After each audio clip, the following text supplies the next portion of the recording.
E nós queremos, à luz desse texto, compartilhar alguns princípios com você nessa noite, que estão aqui no Evangelho de João, capítulo 5, verso 1 em diante, que assim está escrito. Passadas estas coisas, havia uma festa dos judeus e Jesus subiu para Jerusalém. Ora, existe ali junto à porta das ovelhas um tanque chamado em hebraico Betesda, o qual tem 5 pavilhões. Nestes jazia uma multidão de enfermos, cegos, coxos, paralíticos, esperando que se movesse a água. Porquanto um anjo descia em certo tempo, agitando-a. E o primeiro que entrava no tanque, uma vez agitada a água, sarava de qualquer doença que tivesse. Estava ali um homem enfermo, havia 38 anos. Jesus, vendo deitado e sabendo que estava assim há muito tempo, perguntou-lhe: queres ser curado? Respondeu-lhe o enfermo: Senhor, não tenho ninguém que me ponha no tanque quando a água é agitada. Pois enquanto eu vou, desce outro antes de mim. Então lhe disse Jesus: levanta-te, toma o teu leito e anda. Imediatamente o homem se viu curado e, tomando o leito, pôs-se a andar. E aquele dia era sábado. Vamos orar mais uma vez.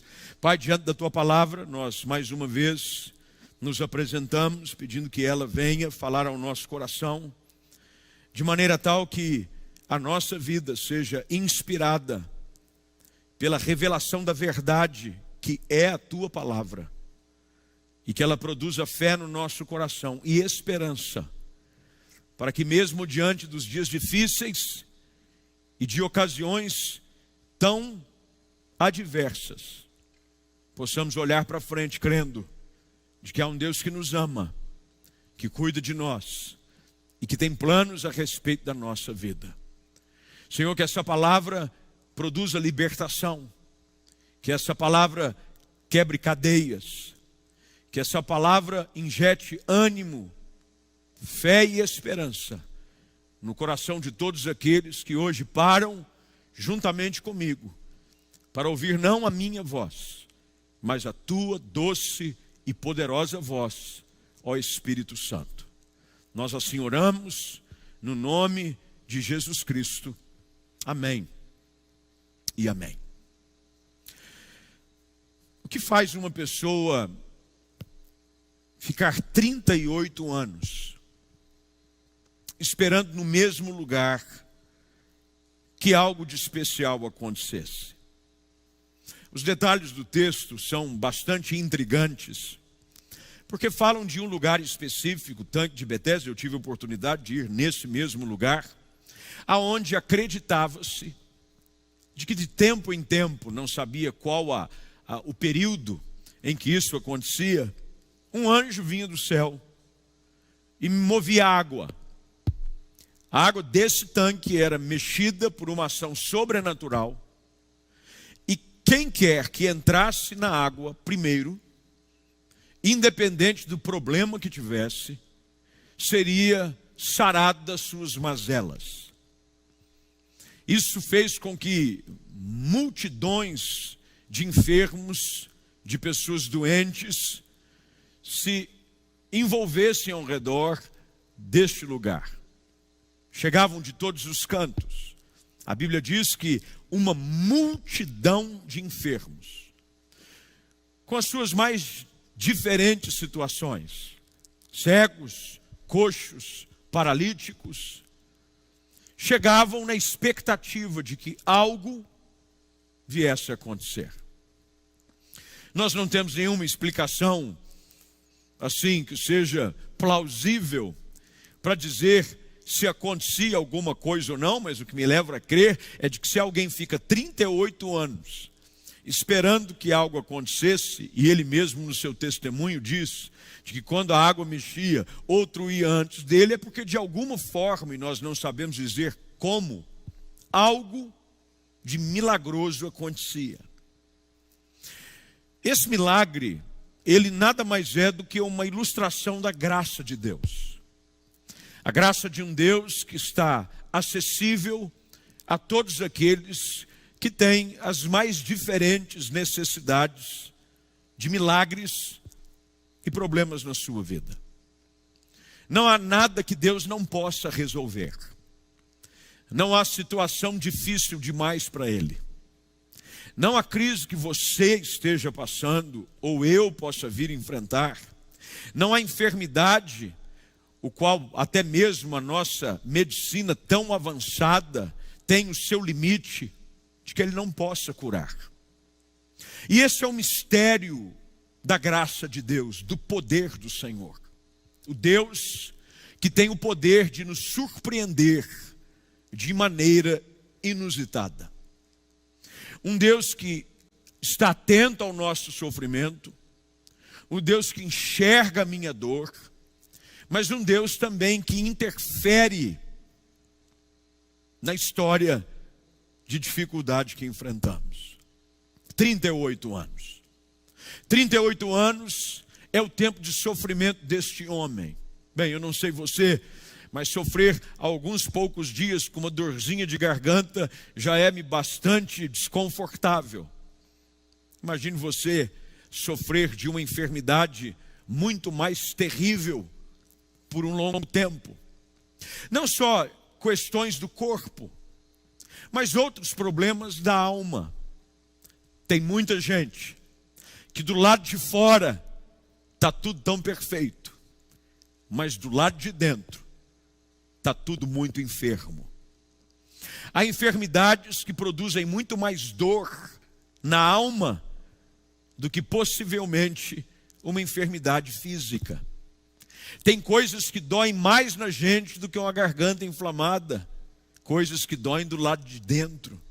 Frustrações, decepções, fracassos, famílias que são dilaceradas, filhos que se perdem, sonhos que nos são roubados.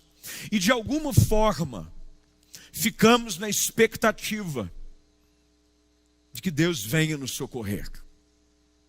Essa é a história desse homem. 38 anos. Ele esperava que algo acontecesse. Bem, algumas coisas, e como eu disse, eu procurarei ser bastante sucinto nessa noite, para tentar preservar um pouquinho mais aqui da minha voz, é de que a história desse homem me ajuda a entender de que a esperança é um combustível de que eu jamais posso deixar faltar na minha alma. Assim como qualquer veículo motorizado precisa de combustível para continuar andando, qualquer carro precisa do combustível, seja ele movido a álcool, gasolina, flex ou diesel, ou qualquer que seja o outro instrumento de transporte que uma pessoa vai usar, um avião precisa de querosene. Se tem uma coisa que cada um desses veículos precisa para continuar caminhando, é combustível. A nossa alma não é diferente. A alma do homem precisa de uma dose constante de esperança para nos fazer continuar caminhando. Quando a esperança acaba, a nossa vida para. Porque a esperança é a expectativa de que algo bom, em algum momento, vai acontecer.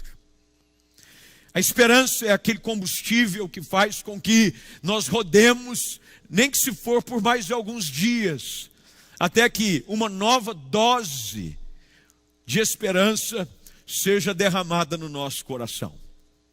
Eu me lembro de uma ocasião, logo que comecei a dirigir, eu devia ter uns 18 para 19 anos, e meu pai quis fazer um agrado, e ele, com todos os seus recursos, tadinho, a gente sempre foi uma família com poucos recursos, principalmente quando a gente começou a vida, e meu pai quis me presentear com um carrinho. E aí ele comprou um Fusquinha, acho que era um Fusquinha 76. Quem nunca teve Fusca não sabe o que é ter carro. Eu me lembro muito bem daquele Fusca. Aquele Fusca, se meu Fusca falasse. E quando a gente começava a sair as primeiras coisas, o Fusca era muito engraçado, porque ele tinha um curto-circuito na parte elétrica do carro. Acho que quando você ligava o farol, ele perdia força. E quando você apagava o farol, voltava a força do motor. E eu me lembro que eu usava raramente o carro de final de semana, principalmente para ir à igreja. Vinha aos cultos de jovens, 19 anos, 18 anos, era o nosso passeio predileto, e eu espero que seja ainda dos seus filhos hoje, ir para o final de semana participar das atividades com os jovens na igreja. E eu me lembro muito bem de que o pouco de economia que eu conseguia fazer para colocar combustível no carro era o suficiente apenas para usar naquele final de semana. E eu chegava no posto de gasolina, assim todo animado, e dizia, na época, vamos supor, põe 10 aí. Hoje o equivalente a quem sabe 2,5 litros, quando muito, 3 litros de combustível. E com o Fusca, você sabendo acelerar até que ele rendia bem. Mas não foi uma, nem duas apenas situações aonde eu me vi sem combustível. Tive que empurrar o carro algumas vezes. Eu tinha colocado aquele tanto de combustível que eu achava que era o suficiente para rodar no final de semana, e coloquei o combustível, mas aí rodei um pouquinho mais, porque tinha um outro detalhe sobre esse carro. A bomba de gasolina era aquela bomba de boia, e ela enganava. Às vezes parecia que tinha alguma coisa, quando na realidade só tinha ar. O Fusca funcionava no sopro, e acabava a gasolina com frequência. E eu tinha que empurrar o carro. Ou quantas vezes já não andava com um galãozinho dentro do carro para ir buscar, com a ajuda da vaquinha de alguns colegas, para comprar mais 1 litro ou 2 para colocar no tanque do carro, para rodar mais alguns quilômetros, ou pelo menos o suficiente para voltar com o carro para casa. Quando o combustível acaba do carro, é fácil de resolver. Difícil é quando o combustível acaba dentro da nossa alma. Eu conheço muita gente que está andando com o seu tanque vazio. Tem um livro chamado Andando com o Tanque Vazio, escrito por Wayne Cordeiro, um pastor de uma igreja em Honolulu, no Havaí, que fala exatamente sobre isso, a razão e a realidade de muitas pessoas que vivem sem ânimo, sem esperança, com o tanque vazio. A história desse homem me ensina algo, de que por mais que a luta seja extensa, por mais que os anos passem, eu não posso jamais deixar de ter esperança. Olhe bem para a história, 38 anos. 38 anos deste homem indo ao tanque e voltando de mão vazia. Mas se há algo que esse homem me ensina, é de que por mais que a resposta não venha, eu preciso continuar ainda insistindo, enquanto o meu milagre não chega. Quem sabe essa é a realidade que você precisa aplicar sobre a sua vida nessa noite. Talvez você esteja dizendo, pastor, eu estou muito parecido com o seu Fusquinha. Meu tanque anda vazio. Quando muito eu consigo ânimo para enfrentar 1 ou 2 dias. São raras as semanas que eu passo sem esmorecer no meio do caminho. O texto diz que durante 38 anos esse homem, mesmo não conseguindo aquilo que ele ia buscar, ele voltava para tentar mais uma vez. A história desse homem conta-nos de que o segredo para que o milagre aconteça na nossa vida é insistir sempre e nunca desistir. Porque quando a gente menos espera, Deus pode nos surpreender. A história deste homem me ensina de que ter esperança é não aceitar o decreto de desgraça sobre a minha vida. É crer de que por mais que o tempo tenha passado e nada tenha acontecido, Deus pode momento, mudar a nossa sorte. Esse homem jazia. Se você pegar algumas versões desse próprio texto, a palavra usada para essa expressão é: muitas pessoas estavam ali lançadas, prostradas. Esse era o seu status, esperando alguma coisa. Mas ele me ensina algo que você precisa aprender também com a sua história. De que ter esperança é não aceitar, em hipótese alguma, o decreto de miséria que você está enfrentando. Nós estamos no meio do ano. Para muitos, a expectativa de 2020 era elevadíssima. Você esperava que esse ano fosse o ano de portas abertas. Você esperava que 2020 seria o ano das grandes conquistas. Para alguns, 2020 seria o ano do casamento. Pastor, eu sonhei com o meu casamento. Eu esperei muito tempo. Sonhei com o meu casamento. Guardei dinheiro para a minha festa. E ela ainda não aconteceu. Quem sabe a data que você havia planejado já ficou para trás. Mas a história desse homem me ajuda e precisa ajudar você também a entender de que por mais que aquilo que você esperava ainda não aconteceu, não quer dizer que não venha a acontecer. Há o tempo perfeito de Deus para agir na nossa vida. Há o tempo perfeito até para o milagre, para a cura, para a libertação, para a transformação genuína de Deus acontecer na nossa história. Infelizmente, muitas pessoas já desistiram de si próprias. Algumas desistiram da igreja. Esse período de isolamento, onde as pessoas não podem chegar, que bom é saber de que muitos outros têm tido acesso ao Evangelho através da palavra pregada pelos cultos online, mas infelizmente tem muita pessoa que desanimou. Começou, e os nossos índices, e a gente sabe isso porque nós conseguimos mensurar as conexões, eram muito mais altas no início do isolamento do que agora. Antigamente os nossos cultos de domingo à noite tinham, e eu não sei quantos é que estão aí conectados, você em casa consegue ver, mas eram 2.000 e tantos. Chegamos a ponto de ter 3.000 pessoas conectadas, hoje 1.000 e poucos. Porque o tempo de espera pode produzir algo no meu coração que é nocivo para a realização do meu milagre: o desânimo. É esperar tanto tempo que a gente começa a achar de que não vai mais acontecer. A gente clama, a gente pede, a gente bate, a gente busca, e a gente aplica na nossa vida o discurso que esse próprio homem fala a respeito de si próprio. Quando Jesus, o Senhor dos Senhores, aquele que pode todas as coisas, vai ao encontro desse homem e pergunta a ele: você quer ser curado? O discurso que ele tem acerca de si próprio é de vitimismo. Senhor, eu não tenho ninguém. Ninguém mais acredita em mim, ninguém me ajuda. Mas sabe o que eu tenho descoberto? Se você não se ajudar, ninguém mais consegue te ajudar. A pergunta de Jesus não é porque ele queria saber o que se passava no coração do homem. Lembre-se, Jesus é onisciente. Ele conhece as palavras que sairão dos nossos lábios, mesmo antes que elas ali cheguem. O que Jesus estava tentando desenhar aos olhos desse homem era mostrar que a resposta dele era um reflexo da sua própria alma. Você quer ser curado? Porque se você não quiser, nem Deus pode te ajudar.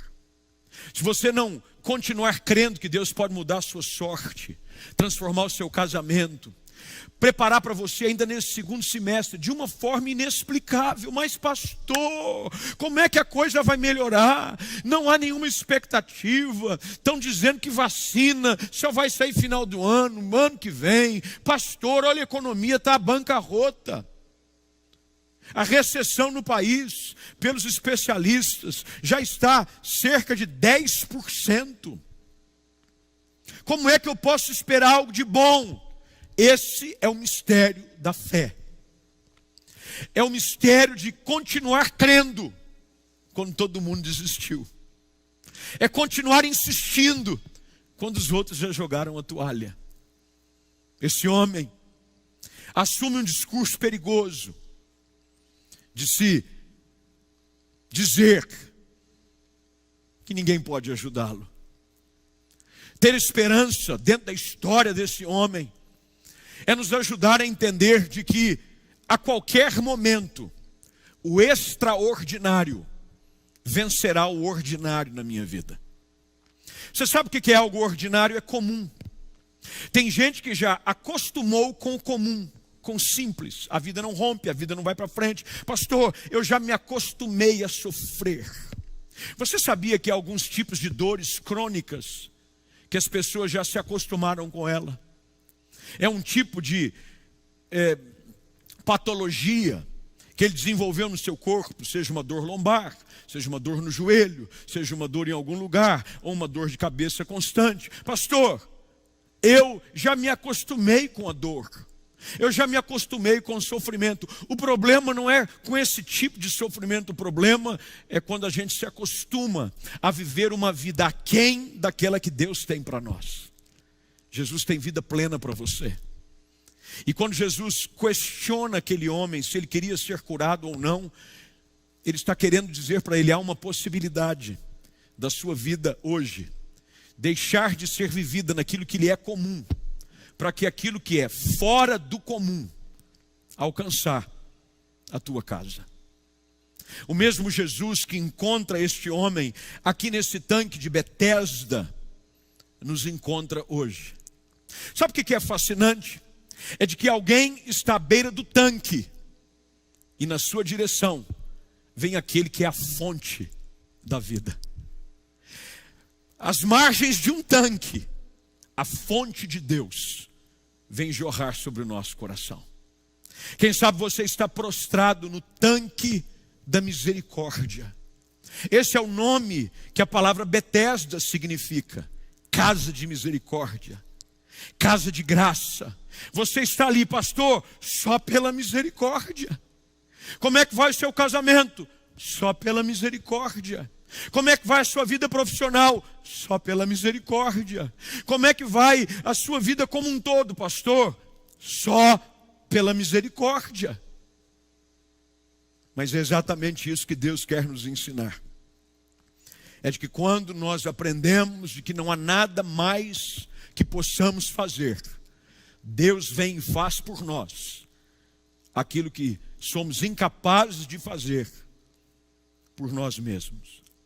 Apesar do comum, do ordinário, do cotidiano na vida deste homem, de vez em quando a Bíblia diz que descia um anjo em certo tempo. Olha o que o texto diz, verso de número 4. Um anjo descia em certo tempo. De vez em quando. Por que não acreditar que o de vez em quando é o seu dia hoje? Por que não acreditar de que assim como Jesus entra pela porta das ovelhas e vai em direção aos necessitados, porque Jesus sempre se interessa e se preocupa com os necessitados, e entender de que por que não hoje pode ser meu dia. Cantamos a nossa igreja aqui, talvez você já conheça essa canção, e cantávamos, principalmente no nosso período de louvor e oração, uma canção que diz assim: quanto tempo eu esperei, sei que hoje é o meu dia, Jesus está aqui. Quanto tempo eu esperei? Não sei, esse homem esperou 38 anos. Talvez para você seja alguns outros anos, mais ou menos. Para alguns meses, dias, semanas. Para a maioria de nós, 3 meses. Quanto tempo? Eu não sei. O que eu sei é que Ele sempre vem. Ele vem na hora certa. Ele vem na hora exata. Alguns chegam a ponto de acreditar de que o reinado de desgraça sobre a sua vida é algo tão imperativo de que não há nada que possa mudar. A esperança quer hoje ensinar a você e a mim do contrário. De que a desgraça de que a lágrima e a dor podem ser subitamente interrompidas pela presença sobrenatural de Jesus Cristo na nossa vida. Quantos testemunhos e histórias eu tenho ouvido através do meu ministério, de pessoas que entraram pelas mesmas portas que eu tenho diante dos meus olhos, que são as portas dessa igreja. Entraram por essas portas sem nada, sem esperança, sem futuro, sem alegria, sem paz. E entraram na casa de misericórdia, à espera de alguma coisa. E Jesus veio, e uma palavra mudou, e uma ação de Deus transformou. Tem gente que acredita que a sua existência tem que ser tão medíocre que ela tem que sofrer. Sabia que tem gente assim? Você sabia que tem gente que acha que sofre e sofre por merecimento? Eu mereço viver o que eu estou vivendo, pastor. Afinal de contas, as minhas escolhas, os meus erros, as minhas decisões. Deixa eu te dizer algo. Deus não nos trata segundo aquilo que merecemos. Nós somos alvos da sua misericórdia e da sua bondade. O salmista afirma de que ele não nos retribui segundo o nosso próprio pecado. A graça de Deus tem o poder de me enxergar de uma maneira diferente. Eu não sei o que fez com que esse homem vivesse 38 anos assim prostrado. Assim como eu não sei aquilo que tem te levado a viver uma vida tão frustrada. Mas independente do que seja, Deus pode mudar a sua história hoje. Quando a esperança, esse combustível, finalmente é derramado sobre o tanque da minha alma, eu começo a crer na democracia da graça de Deus. Que ela alcança a todos nós indistintamente. Deus tem o poder de olhar para nós sem favoritismo. Deus não tem favoritos, mas Deus é atraído por um coração cheio de fé, um coração cheio de esperança, de que mesmo diante de um cenário adverso, continua crendo de que Deus pode. Deus pode. Deus pode. Ter esperança é você ser um candidato na corrida da fé, todas as vezes que forem necessárias. Todo ano, 38 anos, esse homem voltava ao mesmo tanque. A água mexeu, não foi minha vez, entrou outro na minha frente, mas eu vou de novo. A esperança faz isso em nós. Muitos, quando esse período de isolamento começou, acreditavam que ia ser uma semana, 2 semanas. Não, quarentena, vamos fazer a conta, 40 dias. A quarentena já virou noventena. 3 meses. A gente não sabe. Quanto tempo, não importa. O que importa é que, por mais que o tempo se estenda, a graça de Deus é maior. E ela pode, de uma maneira inexplicável, mudar a realidade da nossa vida, num abrir e fechar de olhos. A vitória da esperança. Olhar para frente e não se cansar. Continuar acreditando de que a qualquer momento Deus muda a minha sorte.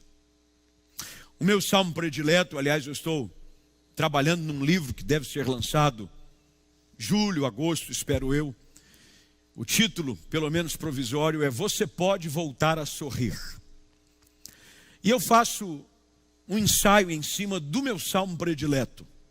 Salmo de número 126. É um salmo de romagem, que conta o testemunho de um povo, que depois de ter vivido durante um longo tempo no cativeiro da Babilônia, transformou a dor do passado num canto de esperança no presente.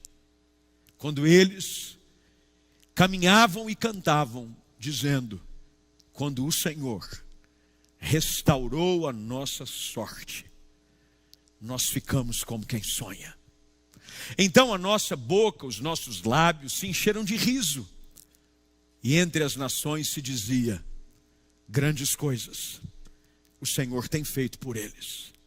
Com efeito, grandes coisas o Senhor tem feito por nós. Restaura, Senhor, a nossa sorte, como as torrentes do Neguebe. Os que com lágrimas semeiam, com júbilo ceifarão. Quem sai andando e chorando enquanto semeia, voltará alegre, trazendo debaixo dos braços os seus feixes. Talvez você esteja chorando hoje, mas chorar sem semear não traz nenhum resultado. Continue crendo de que o mesmo Jesus que encontrou este homem à beira de um tanque do desespero, continua nos encontrando hoje às margens dos tanques dos nossos desesperos. E Ele tem uma palavra e diz: levanta, levanta. Se há uma palavra da parte de Cristo sobre a sua vida, sobre a sua casa, é essa hoje: levanta, toma o teu leito e anda. Não foi o tanque que mexeu, foi a fonte que falou. A fonte de vida, a fonte de esperança, a fonte de poder, a fonte de graça, que é o próprio Jesus Cristo. E a Bíblia diz que imediatamente ele pôs-se de pé e começou a andar. Qual a diferença desse homem com você e comigo? Nenhuma. A Bíblia diz que ele se viu curado imediatamente. Os imediatamente de Deus continuam acontecendo. Os imediatamente de Deus são uma realidade para a sua vida e para a minha vida hoje também. Por que não transformar 38 anos num imediatamente? Pastor, tanto tempo já passou. Pois é. O que a história desse texto me ensina, e ensina você hoje à noite, é de que não importa quanto tempo você tenha padecido, o que importa é que há um Deus que muda a nossa sorte. Eu quero orar com você. Quero convidar você que me acompanha através dessa palavra, se possível, a fechar os seus olhos e curvar sua cabeça. Eu quero orar com você, para que de alguma maneira, se o tanque da sua alma está vazio, a esperança de Deus inunde o seu ser. O salmista, no Salmo 23, diz que o cálice dele transbordava. Ao contrário da minha experiência quando garoto, que tinha apenas 10ão para colocar no combustível do meu Fusquinha, Deus não deposita na nossa vida medidas miseráveis apenas para alguns dias. Hoje, a fonte que é Cristo quer inundar a sua vida, a ponto de você transbordar. É você encher o tanque até o ponteirinho passado cheio. Sabe quando você, eu não sei se você, antigamente era assim, não tinha esse negócio de trava automática nos postos de combustível? E quantas vezes o frentista tinha que medir no olho? E não foram poucas vezes em que ele perdeu o dedo no gatilho da bomba de combustível e transbordou gasolina. Deus quer fazer a mesma coisa com você hoje. Deus quer fazer com que a esperança transborde no seu coração. Por mais que você ainda não tenha visto nada, Deus hoje quer fazer com que a sua alma transborde de esperança, de graça. Mas a única maneira de você experimentar isso na sua vida é quando você tem um encontro com Cristo. Lembre-se, a história desse homem não havia mudado até então, porque Jesus não havia passado na sua vida. A vida de alguém sem Jesus é a mesma história desse homem, de que espera algo, sem a certeza de que vai acontecer. Mas quando Jesus entra na nossa história, quando Jesus vem na nossa direção, as possibilidades mudam. A vantagem vem para o nosso lado. Ele perdoa o nosso pecado, Ele alivia a nossa carga, Ele tira o jugo da escravidão que pesa sobre os nossos ombros, e Ele faz o convite: vem para mim, você que está cansado, você que está sobrecarregado, porque eu tenho o poder de te aliviar. Aliviar dos seus medos, das suas frustrações, dos seus pecados, das suas decepções. Quem sabe hoje você, muito mais do que ver uma água num tanque sendo mexida, eu estou à espera de que algo aconteça, de que eu ganhe uma sorte, de que... O que você precisa é muito mais do que isso. É ter acesso a um Deus de que não age de vez em quando, como a história do texto. É ter acesso a um Deus que age continuamente na nossa vida. Quando eu encontro a Cristo, eu agora me alio ao Deus que tem todo o poder para perdoar pecados, para sarar as minhas feridas e para fazer tudo novo. Portanto, você que me acompanha através desse culto online e ainda não confessou Jesus Cristo como seu Senhor e Salvador, eu primeiro quero orar com você, depois eu quero fazer uma segunda oração, mas antes eu queria orar com você. Você que hoje entende de que precisa de alívio para a sua alma, de perdão para os seus pecados, você precisa de um Salvador. Porque afinal de contas você está cansado de ficar assentado à beira de um tanque, esperando com que algo inusitado aconteça, sem saber quando, nem que horas, nem de que forma. Hoje Deus te encontra, como encontrou esse homem à beira de um tanque, com uma multidão de gente, como está aí fora, hein? Aí fora a multidão é a mesma, jazem pessoas enfermas de alma, debaixo do pecado, da condenação.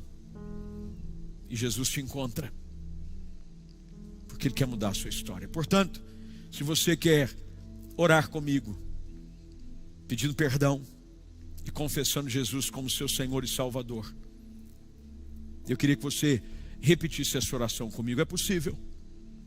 Ponha uma das suas mãos sobre o seu coração, por favor, e repita essas palavras, por gentileza. Diga: Senhor Deus, eis-me aqui, ferido, cansado, preso nas correntes do pecado. Há tanto tempo esperando com que algo aconteça para transformar a minha história. E hoje eu entendi de que Jesus Cristo é o único que tem poder para mudar a minha sorte. Perdoa os meus pecados. Lava-me com o sangue de Cristo derramado na cruz em meu lugar. Com os meus lábios eu confesso Jesus como meu único e suficiente Salvador. Escreva meu nome no livro da vida. Assim eu oro em nome de Jesus. Amém e amém.